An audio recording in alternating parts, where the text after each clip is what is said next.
Hi friends, welcome to my channel. நம்ம இன்றைக்கி என்ன பார்க்க போகிறோன்னா பீர்க்கங்காய் கடலைப்பருப்பு கூட்டு தான் எப்படி செய்கிறதுன்னு பார்க்க போகிறோம். வாங்க எப்படி செய்கிறதுன்னு பார்க்கலாம். அதுக்கு ஒரு வெங்காயம் எடுத்துக்கோங்க, அதை பொடிசாக கட் பண்ணி எடுத்துக்கலாம். அது கூடவே ஒரு தக்காளியும் பொடிசாக கட் பண்ணி எடுத்துக்கோங்க. அதுக்கப்புறம் காரத்துக்கு ஏற்ப பச்சை மிளகாய் அதையும் கட் பண்ணி எடுத்துக்கலாம். அதுக்கப்புறம் ஒரு பீர்க்கங்காய் எடுத்திருக்கேன். அந்த பீர்க்கங்காயோட தோலெல்லாம் சீவிட்டு அதையும் பொடிசாக கட் பண்ணி எடுத்துக்கலாம். இந்த பீர்க்கங்காய் தோல் வச்சு துவையல் எப்படி பண்ணுறதுன்னு நம்ம சேனலில் ஆல்ரெடி வீடியோ அப்லோட் பண்ணியிருக்கேன்.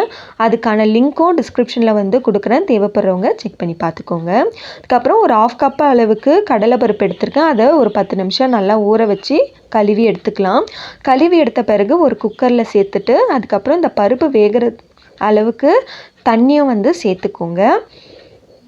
இது கூடவே கட் பண்ணி வச்சுருக்க வெங்காயம், தக்காளி, பச்சை மிளகாய், அப்புறம் 4 பல்லு பூண்டு.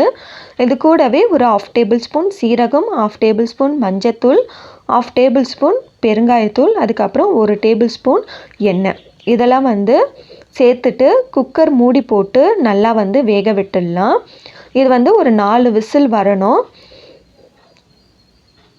4 விசில் வந்த பிறகு ஸ்டவ் ஆஃப் பண்ணிட்டு ஒரு 5 நிமிஷம் அப்படியே விட்டுருங்க. இந்த கேஸ்லாம் ரிலீஸ் ஆன பிறகு ஓப்பன் பண்ணி எடுத்துக்கலாம். இப்போ இந்த கடலைப்பருப்புலாம் நல்லா வெந்துடுச்சு. வெந்த பிறகு நம்ம கட் பண்ணி வச்சுருக்கோம் இல்லையா இந்த பீர்க்கங்காய், இதையும் சேர்த்து அதுக்கு தேவையான அளவு உப்பையும் ஆட் பண்ணி நல்லா கலந்து விட்டுக்கோங்க. தண்ணி எதுவும் சேர்க்க தேவையில்லை.